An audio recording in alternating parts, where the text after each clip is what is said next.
Hi, friend. Niclas here from Your Audio Solutions. Hope you're doing well and awesome to have you here this week. On the show today, we have the Grammy Award winning producer and engineer, JJ Blair. And it was a real pleasure talking to JJ, and I'm sure you're going to love the interview as well. JJ has worked with artists such as June Carter Cash, Rod Stewart, P. Diddy, Weezer, George Benson, and many others. And in this interview, we spoke about taking risks, or as JJ puts it, send it and hope you stick the landing. His journey through the years of having a rehearsal space to having his own studio and being a producer and engineer, how he values his work-life balance and why he doesn't work or like to work around the clock. We spoke about how he gets clients and his working relationship with his manager and why you can have a manager and what they can help with and some of his experience working with managers. We spoke about how he was working with Joe Bonamassa and why Joe has a stage persona. We also spoke about his favorite moments in his career so far and some of his least favorite moments and experiencing quiet times in his career but how he uses that quiet times to find projects to work on with his friends in the music industry and much more. And I think you're gonna love this interview. I know I already told you that, but it was a real pleasure. JJ is a really nice human being, and I think you're gonna love it. But also, before we get into the interview, if you want to join the email list, you can get interviews before anyone else. You can also get a chance to submit questions to up and coming interviews. So join. There's a link to that in the description below. And if you want to check out JJ's own website, there's also a link to that below. Check it out. But now over to JJ Blair.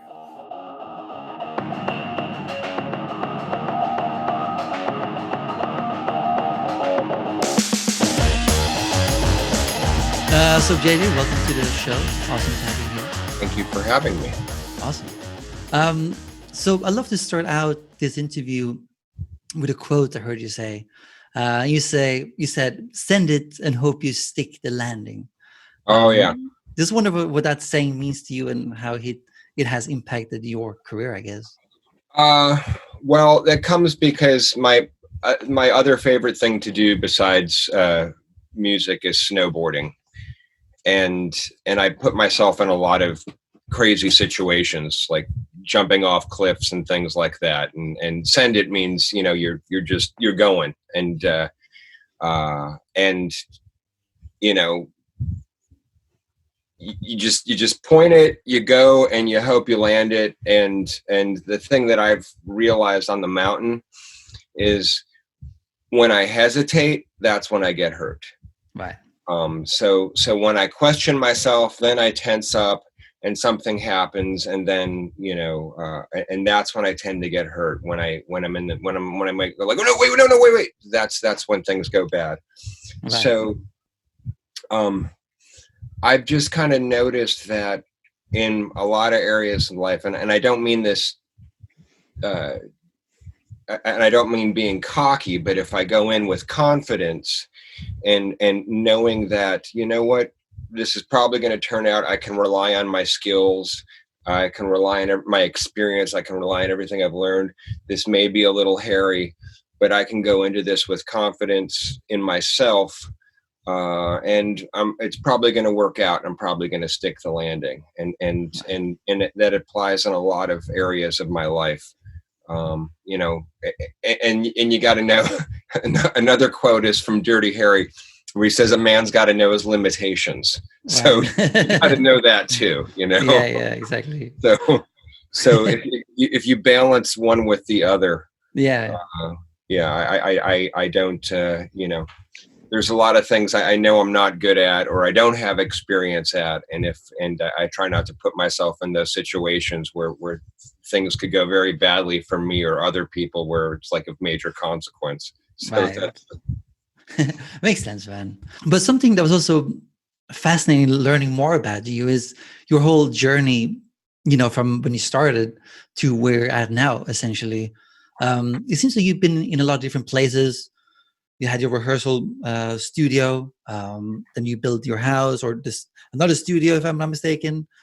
And then you slowly became a producer along the way. Is that how it was, or how was the journey, so to speak? I don't know. I think I've always wanted to, it's not that like, oh, I want to be a producer, but I've always wanted to make records, Hmm. and production had always been an interesting thing for me. So that was a goal. I mean, that was a goal ever since I had, my first little 4-track. So yeah. Um, and, and it goes back to, my uh, when my dad, had a reel to reel, and I would just learning how to splice tape, things like that, even before, or trying to figure out, um, how do I record this LP onto a cassette so I can play it in my boombox? Like I had to figure out, I didn't know how you did that. I would set up a microphone in front of the speaker and play the LP thinking like, oh, that's how you do that. And I had to figure these things out. And it was something, and that was when I was like 9. So these were things that always interested me. Hmm. And that was before I even started playing guitar seriously. That was just, uh, and then as I became a musician and was listening to records, it was more like not only how do I play what they're playing, but how do I, get this to sound like this record? Like what's going on here? And that always fascinated me. Hmm. Um, and yeah, so I guess that's how I wound up being a producer. Really, was it Right. was sort of always the intent. And I just hate being in bands. It's like the bands have always been the most miserable experience for me. But I love making music and I love making records. And then when you're a producer, you kind of get to be the boss of the band for Hmm. the time you're making the record, and then they go away. Yeah. So but so kind of it's the but so perfect you, situation. yeah, exactly. But so you started out in bands first initially, then, or Uh, I mean, you did I record mean, yeah, I was the always thing. in. I had been in bands since high school, um, and I think I was in, and so I was in bands while I was trying to learn things. But there was a point where I don't know, in my early to mid 20s, where I just had too many bad experiences with lead singers. They're Hmm. usually the problem. Yeah. And I was just like, you know what? I'm gonna concentrate wholly on the studio, and it was sort of to the detriment of my playing for a while, because I only played in the studio, and it wasn't until the mid 2000s where I got um, the situation where I got asked to play keyboards for the Who, for just pure luck, not because I'm amazing. It was just I was right place, right time. Um, and I remembered how much I loved playing with other people. Hmm. And I was like, oh, and I got to start doing this again. And then I had to sit down and go like, wow, I used to be a really good guitar player. I have to work really hard to, and then I started doing a regular weekly thing. And then people are asking me to play again. And I don't know where this question started out, but That's okay. yeah, but yeah, bands. I took a period. Oh yeah, bands.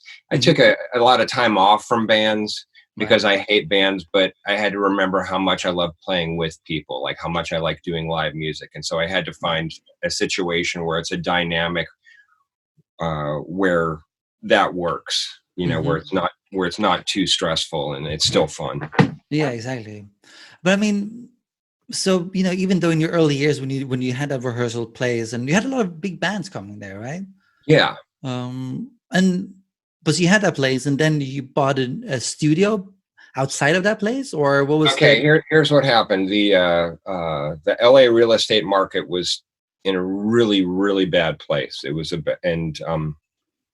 um and I found a house that had this thing I'm in now, which was it's what we call an in-law apartment. It's when there's a house and there's a separate little attached apartment for your in-law or for a Right, maid or for whomever, but they call right, it an right. in-law apartment. And I was like, oh, this could work to convert, and I can afford this house. Um, and it was one of the you know uh, smarter and more fortunate things I was able to do.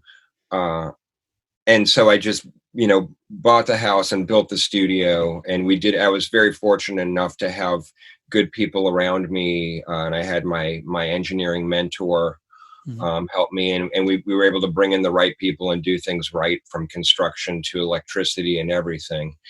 And so I was getting, it kind of worked out because I had gotten so burnt out on the rehearsal studio because I was working so many hours there, uh, and and just losing my mind. And so this gave me an opportunity to sit down. Took a year to build this, Right.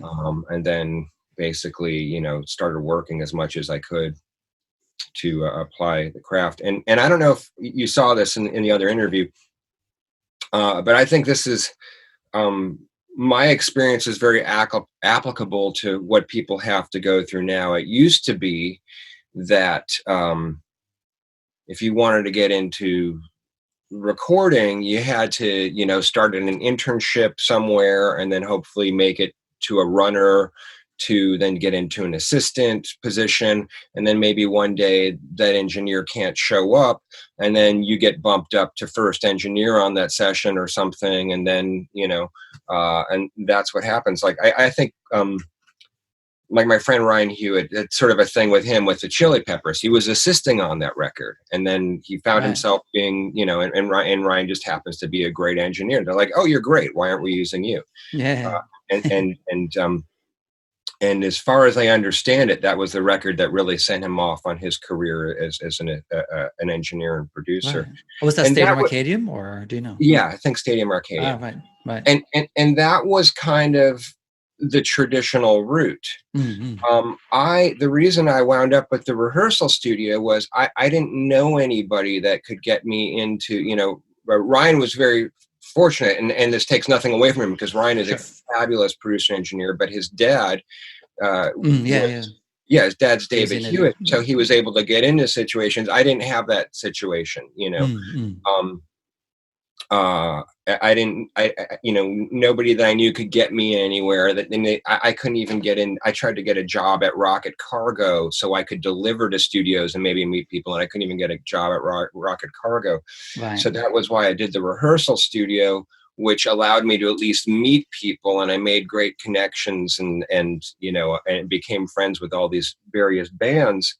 Um, but I had to do what I had to do was I kind of had to start my own thing, uh, and build it from there, and not go in through somebody's, go into an already established type of thing. But what I Mm. had that I see people not having, and that I was fortunate, was I had a mentor. I had a very established engineer who was a very good engineer who was able to teach me. And we didn't have the internet to learn things, and you can learn a great deal of things on the internet right now. But um, being able to watch somebody and assist somebody and have them teach you is Yeah, it's great. very helpful. And Yeah. uh, But yeah. I mean, what was fascinating with that story is, even though there wasn't maybe someone to help you in the beginning to get into the room, so to speak, you still forged your own path. And that's why I find it so inspiring with people like yourself, like other people out there who eventually made it, whatever that means to you. But Yeah. is that, yeah, you forged your own path. So even though it was maybe hard, or you didn't know where to go, you still try to find some way in. And that's very cool. I mean, but Well, was it hard? you have to be tenacious to get Mhm. anywhere, and Yeah. that's, uh, and this goes to, there are people that I see that are, particularly in the music business, particularly if you're a band. I mean, there's people like, I can't stand their music and I can't stand their band, but Mm. they've been successful for long enough that I have deep respect for them, because anybody can sort of get in a good situation and maybe have their 15 minutes, but to sustain it, it just takes so much work and so much tenacity, that I really have deep respect for people. And I mean, I consider myself somewhat lazy compared to some of the people that I know who have these really amazing careers, and I see how that's been their number one focus. I don't know if it's that I'm lazy. I just, so much as, I like to have a balanced life. It's not that I don't, it's not that I sit around and do nothing. It's that I have a number of other interests, and and I'd probably have a better career if all I did was like, I have to, keep churning out music over and over. I have other things I want to do with my life. So, Yeah.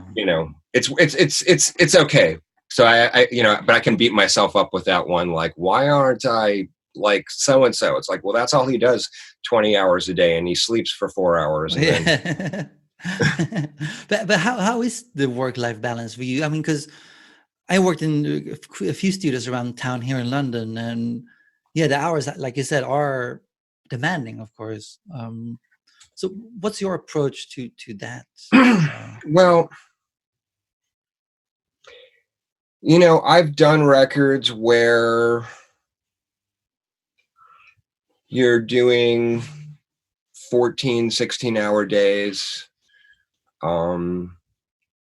And some of those they could have been much shorter days, but, because of other drama that was going on, it wasn't done that way.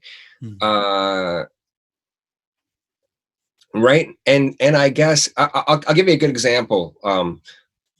Like people who work on movies and do post-production and stuff like that, they have insane hours because they have deadlines, like there's release dates and things like that. But they get paid a ton of money. Movies are very expensive. And when there used to be this thing called a record budget, Yeah. it was kind of okay to do a 14-hour day because you knew you were getting paid and a number of things like that.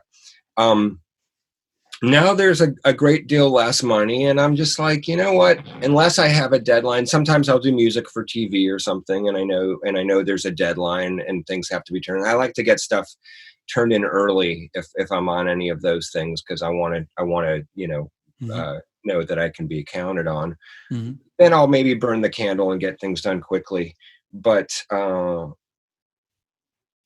just I'm interested in spending time with my girlfriend or a number of other things I do, and I try to balance things out a little more. I don't actually see the purpose right now in burning the candle at both ends to try to get somewhere. And maybe if I had an opportunity in front of me that I knew would take things to a whole different level in my life and my career, maybe I would be, maybe I'd feel differently, but that's just kind of where I am right now. And I'm sort of the happiest I've ever been in my life. So I'm not going to mess with that equation. Yeah. If that makes any sense. Yeah, of course. I mean, I totally agree with you because, I mean, I haven't been in the industry for as long as you have, obviously, but in my own view, it feels like if you want a long-term career, I don't see how you can, do those hours forever. I mean, doesn't seem sustainable, but. Well, some people do. And I'm interested in my overall health and my well-being. It's hard, Exactly. Yeah. Studio life's not a healthy life. No. You don't get sunlight. It's some people will eat the right. It's hard to like, oh, I'm going to exercise and eat like my quinoa bowl and not. It's Yeah. You know what I'm saying. Mm-hmm. Yeah, of course. But so in your studio situation or whatever life situation, how do you get the clients coming through the door? What's your approach to the whole business side of your studio? Do you have a manager, or how do you deal with that? I currently do have a manager, but what I've I've never had a manager that's gone out and like pimped me. Right. And frankly, because it's like I've just been in a situation where I'll give you an example. There was a time when I didn't have a manager, and somebody and I talked to someone who was managing a friend of mine, and I told him, what have you done? I said this or that. He goes, okay, well, what hit have you had in the last 6 months? And I'm like, well, I haven't. He's like, well, I can't sell you if you haven't had a hit in the last 6 months. I was like, okay, whatever. And so no one's been able to go out and really market me, or they haven't felt like it. So what I do is I find out about situations. I will send an email to my manager and go, hey, I know so-and-so, can you see if there's an in there? But most of my work has been through my personal relationships. And that's where having that rehearsal studio came in handy, because I made amazing I made some of my deepest friendships of all time through there. Right. And there's, I'll give you an example. I work a lot recently with Joe Bonamassa. Joe and I just hung out because we live close to each other and we both like vintage guitars and we like each other's company. I didn't think ever for a second I would work with Joe, because because Kevin Shirley produces Joe, and Joe's an extremely loyal person. Joe has had all his success with Kevin, and rightly so. Kevin makes every single, record. But Joe decided he wanted to produce a couple other people and called me up, and he knew that I was competent at what I do, and he knew that we were friends and that we got along great and we never have any drama. And he said, hey, I want to produce this record. Will you engineer for me? And I showed up and that was a personal relationship. And things happen with a lot of bands. Sometimes somebody sends somebody to me. I don't have, it's rare that there's only been a couple times that somebody has looked at the credits on a record and called me up because, I love this record. And, but my name will get in the mix on something suggested by somebody else that I've worked with, or somebody else that know me, or someone who can't take a gig. And they go, I can't do this, but he'd be great. And that's sort of how it happens. And it happens enough that I'm busy enough, I suppose. Right. I mean, you touched upon it there. It's like building personal relationships and not really maybe expecting, or you're not building it just to work with someone, there's a genuine interest at first, like with Joe, right? Yeah, like Joe. I mean, look, I know I've been doing this long enough that I know anything could potentially become a job. Sure. But I'm not, there's nothing more annoying to me than people who are always selling themselves. I mean, again, maybe my career would be better if I were the person always doing the hard sell, but those people annoy me and I don't want to be that person. Exactly. And I'd rather just be someone's friend and available, and they ask me and show up, and then they're like, oh wow, this was a great experience. God, I had another point. I forgot what I was about to say, but I had another point along those lines.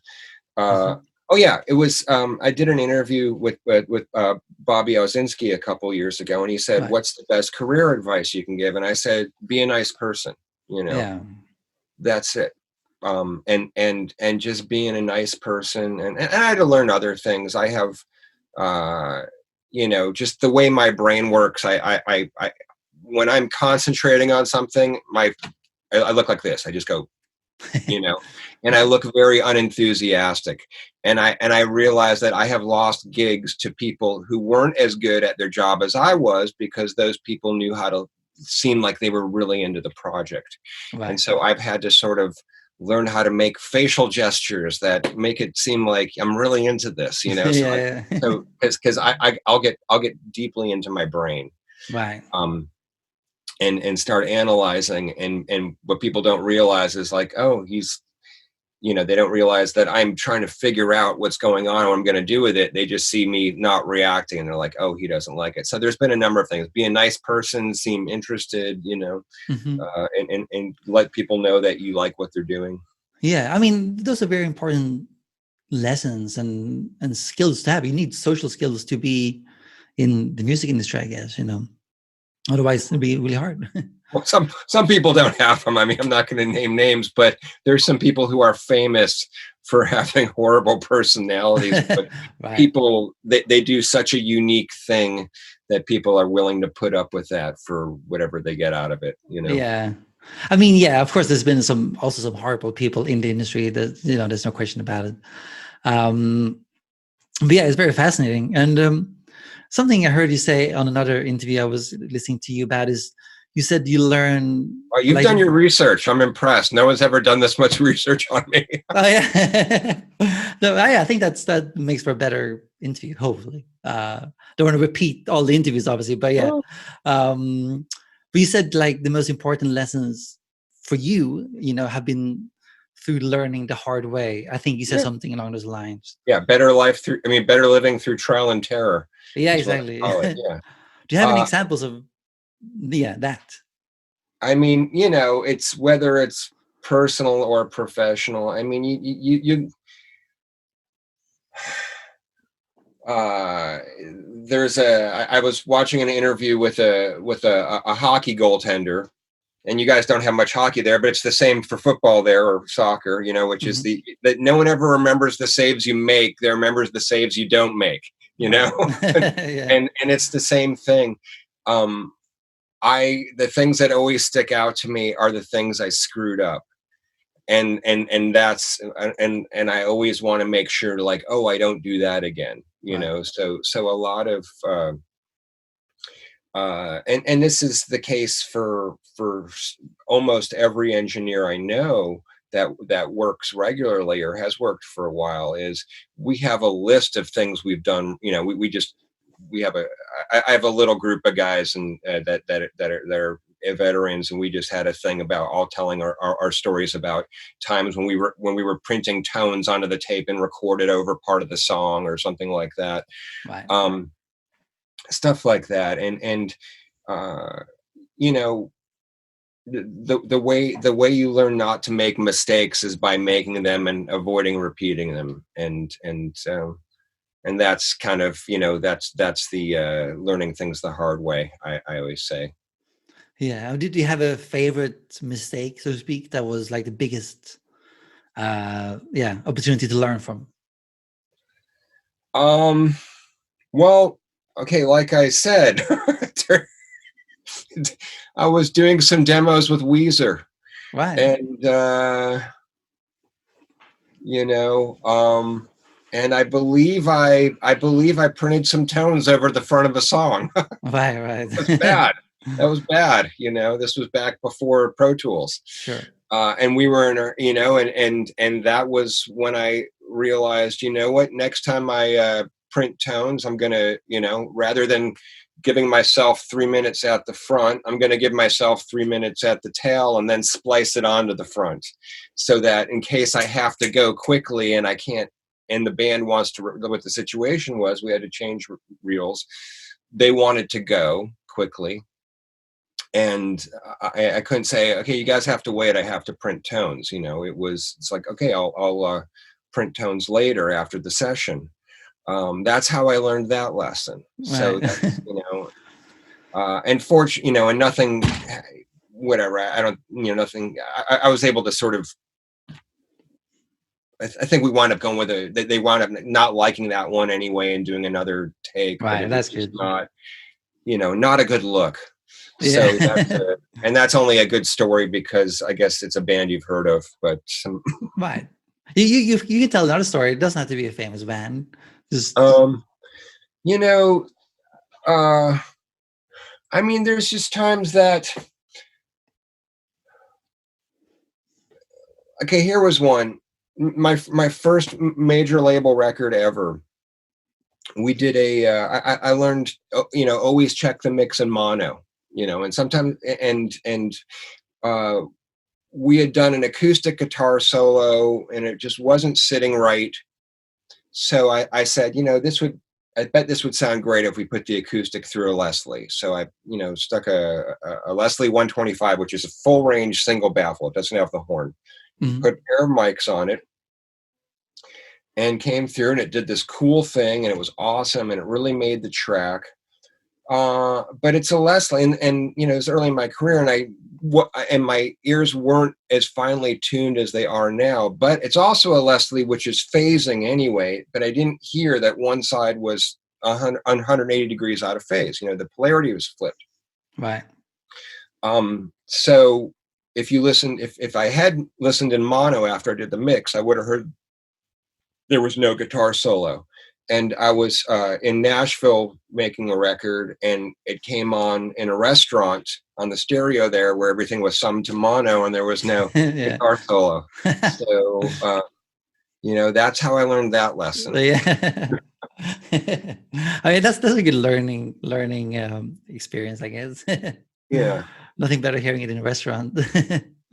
um, but so you mentioned working with Joe Bonamassa, because he's a guitarist I find inspiring, and I think he said himself like he's one of the most I forgot the word, but he said something like he's the guy who divides the blues community the most, something like that.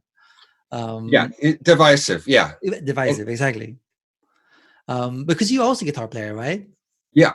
So how Nowhere do you? near as, I mean, I'm a very good guitar player, not in Joe's league, however. Right.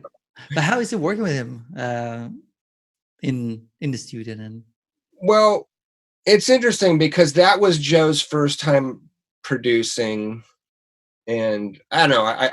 I hope he doesn't get mad at me for saying these things. I found, believe it or not, because everyone always says, people mistake whatever he does on stage for who he is, and right, what Joe has realized is that what, like, he knows, as he's told me, is like there's a bunch of guitar players that are better than I am, but they have to have an act. And what he realizes is that he has an act. And so that guy who goes out on stage with the suit and the glasses, that's not Joe, him, right, that's right, not Joseph Bonamassa. That's Joe B. That's his act. And right, he's a completely different guy. So people mistake that guy for him, because what he is he's actually a very humble guy who is a little in the studio producing, was a little unsure of himself,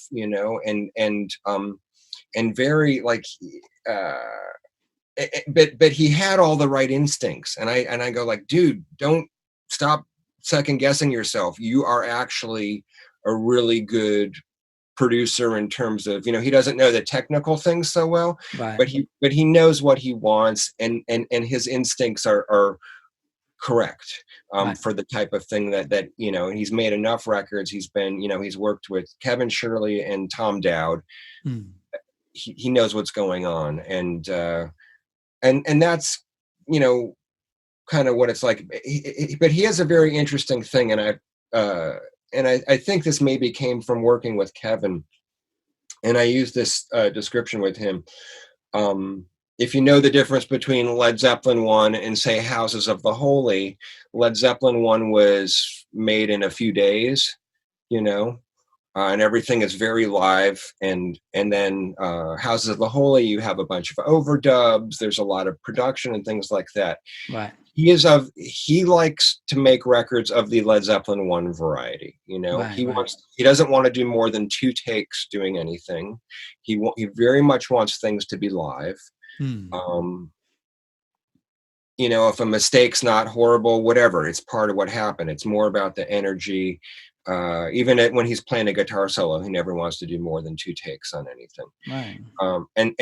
And that's kind of his ethos, and it can make it difficult on me, because then I've had situations where, because there's a lot of moving parts, and Right. we're doing things quickly, and we're on a 70 something channel console. This happened um on the Reese Winans record. We already had 2 bass players on one song, Hmm. and Joe wanted to add a third bass doing a third element, and we're tracking Wow. live, and we've already got going, and he's like, get me a sound on this. And I believe speed's very important, Mm-hmm, to keep mm-hmm. the energy going. Passion Man got a sound, and the assistant hit, the bus. I mean, like, here, you look at this, you can see, like, here's buses up here, right? Mm-hmm. Well, on this console, there's 4 times as many of those, and there's Right. a shitload of channels. And he accidentally hit a bus Those that he uses. sent the bass to the snare. Right, And right. I didn't realize till much later that there's bass printed on the snare track, Yeah. So it can be really push you to your limit as an engineer. And and Joe thinks that his job as a producer is to keep you on your toes and to push you, which is great. And I like that. I like a challenge. And Mhm. he's, but he's such a good guy. He really approaches it from so much humility, and he'll be like, God, I really hate asking you to, like he'll be talking to, I remember we were talking to Bonnie Bramlett, and he goes, I really have no business asking you to try this, but would you, Right. and he's so sweet and humble that it's he's really a pleasure to work with. So Yeah. that answers your question. Yeah. I mean, that's very nice to hear, to be honest, because yeah, I didn't know that side of it because I don't know the guy, but yeah, it's nice to hear your story working with him. That's very Yeah. cool. Yeah. It's it's been great. I'm really glad that and I think it's interesting doing business with friends, and you have to learn, if you want to remain friends, you have to learn how to negotiate that and do that thing, and it's been it's been great, the fact that we're still good friends, and Mhm. and then he calls me and he goes, we're going to go do Eric Gale's record in September in Nashville, unless for some reason we don't, but that's the plan. Nice. um, Yeah, hopefully the Corona thing is over by then, so everything's open and ready yeah, to well, go. yeah, it probably won't be over, but I think we're going to figure out how to deal with it. That's Right. the Yeah. I mean, yeah. Hopefully, man, that's gonna be a good project. I can yeah. assume. Um, but so working in LA, as a producer engineer like yourself, has that changed through the years? Do you? I mean, maybe it's bad. There's less money. Right. That's what's Right. changed. But I is it mean, as but important to go to LA to be able to work in the industry? Would you say? here's the thing about LA, and Nashville's the same way. Hmm. It is the hub for quality musicianship. Right. I mean, there are artists here that and you have great musicians in other cities, but there is a thing to being a studio musician, and there are so many top rate studio musicians here or in Nashville that I mean, I know some really really amazing live musicians, but you put them in the studio and it's like Magic. it's not the same thing. There are Right. guys who know how to come in, they know how to figure out how to fit into a recorded track, and they can like get it in one or two take and come up with a great part and make it. And that's the thing I love about being in this city. That I don't, if I had stayed in Chicago, I'd probably be working with bands. And Mhm. honestly, bands are a lot of work because Yeah. you're really having to. Um, you can come up with a great end result with bands, but it's a lot of work, and that's why there was the Wrecking Crew in Los Angeles, and the Mellow Mafia and all this. That was Mm. why bands would go in the studio in the 60s and they wouldn't play on the record. You would have Hal Blaine and Larry Knechtel and Don Randy and all these other guys, Dean Parks playing, all the instruments, and then the band would sing. Mm. And because they wanted to make a hit record, they didn't want to spend 5 days getting one track right. They wanted to spend, a couple hours getting one track right, and they knew that would happen with those guys. Mm. And that's what Los Angeles has to offer, as well as a number of really, really phenomenal studios. Right. I mean, yeah, that argument makes total sense, to be honest. But have you seen, because of the internet, any, like, do you see more projects coming from everywhere now, or is it still concentrated to LA, for example? I mean, people can work from anywhere, and there are I don't know how well it's working out for those people that have decided, like, I can work from anywhere, so I'm going to move here because it's cheaper or whatnot. Mm-hmm. Um, but it does make it easier to have somebody who's been uh, working in their studio and go like, hey, can you bring so and so in to play? That happens occasionally. I'm not as hooked in with those people. A lot of the people that I get hired by are a lot of this studio session players here who have worked with me on other things, and so maybe they'll get a track from somebody in Des Moines or something, and then they'll come to me and record it. Right. But I don't know. I'm not really interfacing with those people that much. So Right. maybe that has more to do with the session musicians. Right. Makes sense. And let's say an artist reaches out to you or your manager. What is it that makes you accept the project or not accept it? Is there some sort of thing you're looking for, or what's the process? It depends. I mean, I have to pay bills, so money is always a motivating Yeah, of factor. course, of course. If there's not a lot of money and I think it's a pain in the ass, and I think the people are a pain in the ass, I will just say no. And there are some people, there's just not enough money. It's just like I can't, like where the talent ratio is too low and the personal drama ratio is too low. There's been things where like, okay, I like you as a person, even though you're not that talented, and let's see how we can work this out.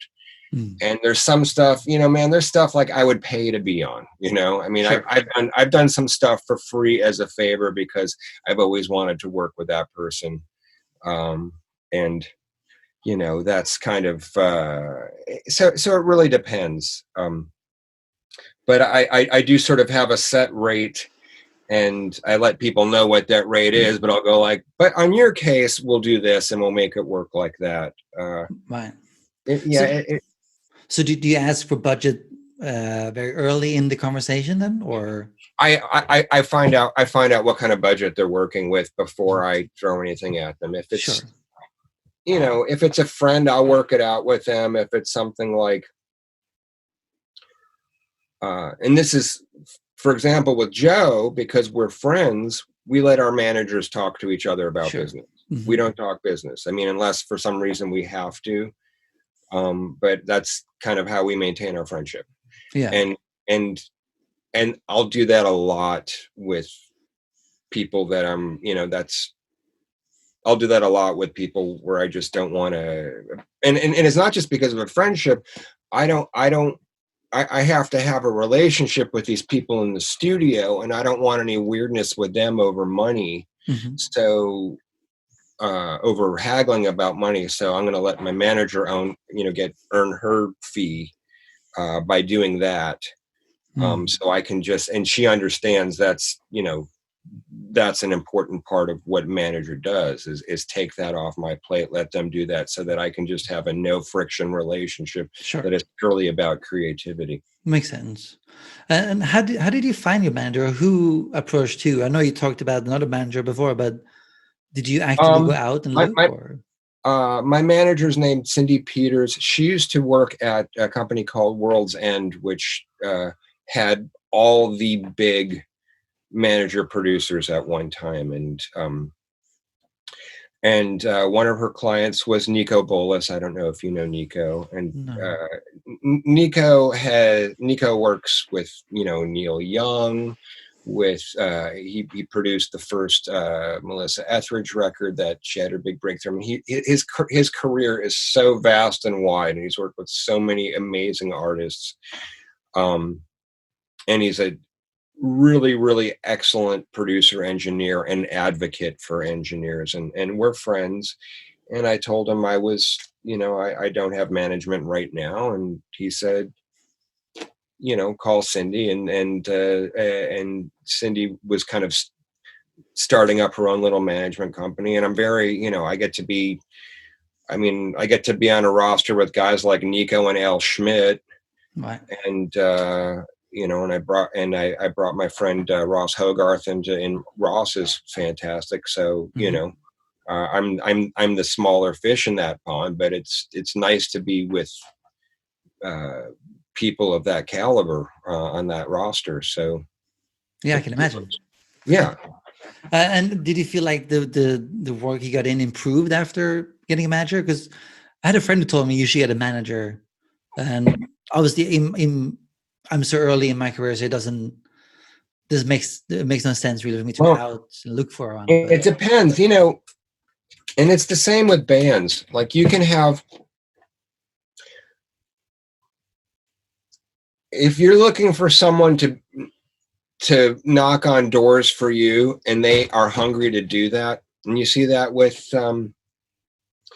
with like actors or something, they'll sign with someone who isn't an established, they could go to some big agency where no one's going to do anything, or they can sign with someone who's like up and coming, who's just really hungry. Mm-hmm.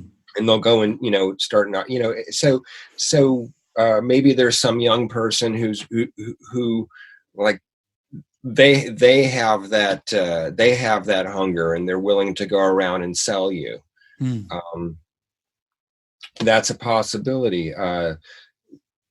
Or, if there's someone that, like, one thing that could happen is, like, if you have a project that you're involved with, and you could go to someone who's more established, who might otherwise not take you, and you could say, hey, they want to use me on this project, but I need somebody to negotiate this for me and handle this. And so you're walking in the door, bringing them a fee. Right. If it's a project that actually has a budget or something, Sure. and so they might be willing to take you on. And that was,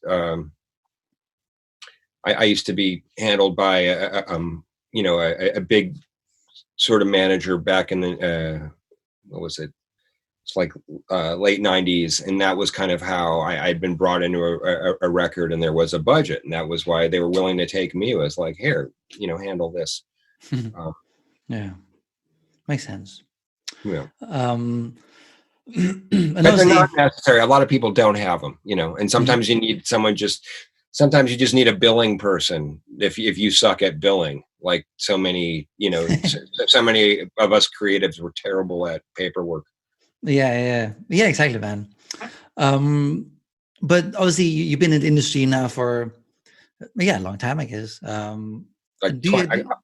if we consider the rehearsal, I mean, well, Yeah, why not? if we consider playing live, I've been in it since I was like 17 or 18, and I'm 50 now. But I got the rehearsal studio. I've been since the rehearsal studio. It's been 28 years. Wow, yeah, that's a good amount of time. In the recording studio for 25 years now. Wow, yeah. But is there any moment that sticks out to you where you thought, "Damn, this is not as good as it gets, but I'm really lucky that I'm here, for example, working with this guy or whoever." Do you have any of those moments coming? I mean, it happens a lot. I told you about performing with The Who. Like, come on, yeah. my favorite band. I got to record Jeff Beck for almost 2 weeks.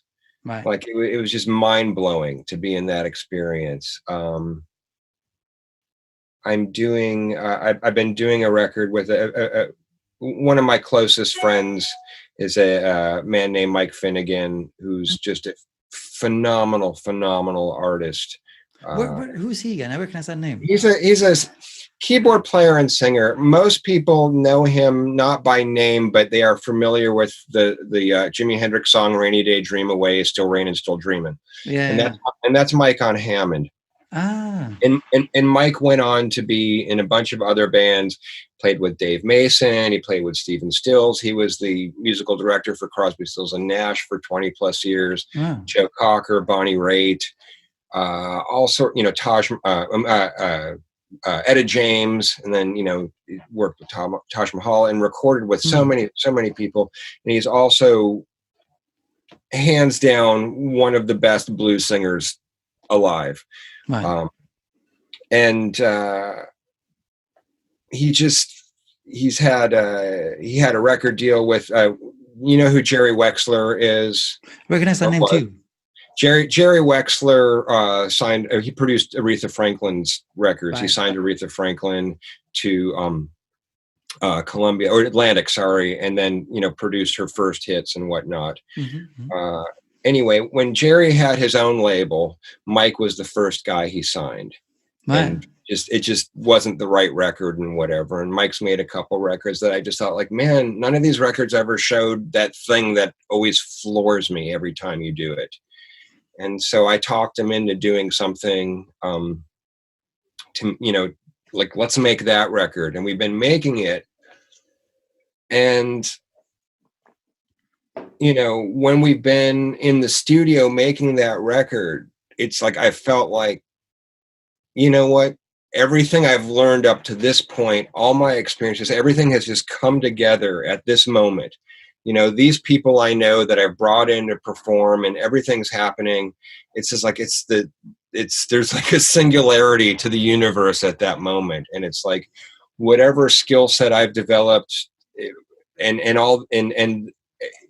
everything is just working out perfectly. And those days in the studio where I was like, particularly if it's because it was something that was sort of my idea and I was able to make it happen and it came together and everyone's sitting around and we're listening to playback and everyone was like, this is really, really amazing music. And that I was able to sort of help arrange it and produce it and capture it in a way that works, that I've learned how to do my job here. It's just extremely satisfying. It's just like, okay, I'm good at what I do. And I'm making something that's moving other people, and I'm able to use that to do something that really means something to me, to make a record with somebody that I love a lot as a person and as an artist. And I think those sessions have been extremely impactful on me, and everything's right with the world at those moments. Yeah. I mean, it is amazing when you're in a studio and there's an amazing band or players. Everything just, first of all, everything sounds 10 times better because they know how to play. But yeah, it's cool when you're in those moments for sure. Yeah.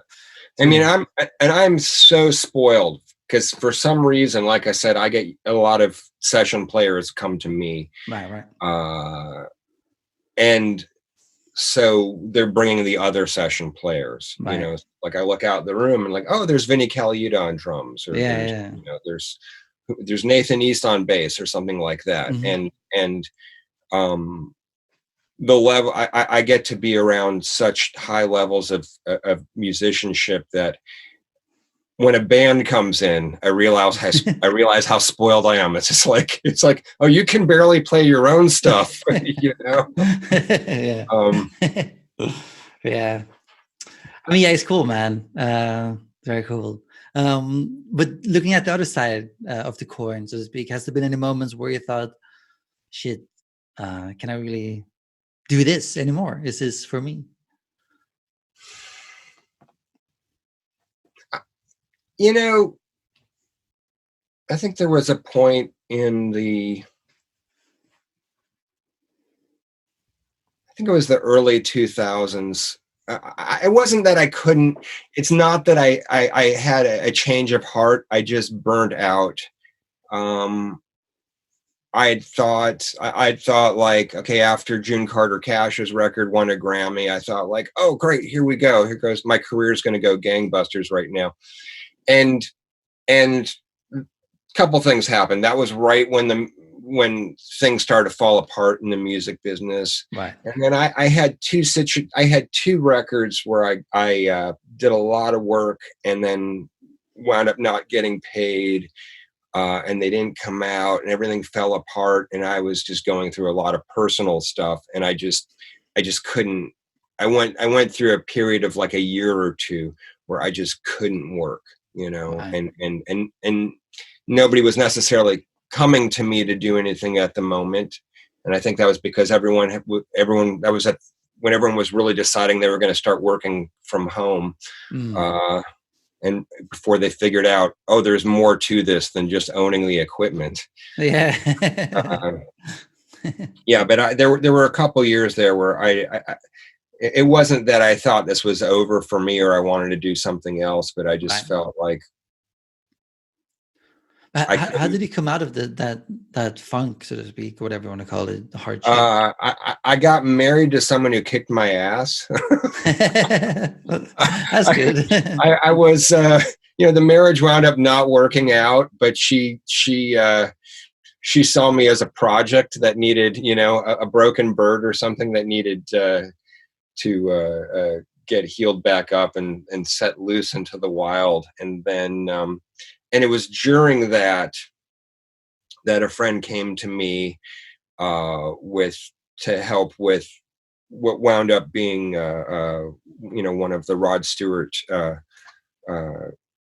American songbook records, and that kind of got me back on the horse, and I had my studio was half filled with darkroom equipment because I had been doing a lot of photography at the time to kind of like stay creative and do something. Right. And so I had to kind of like get everything back in shape and deal with, having musicians come in and making music again. And I think that was,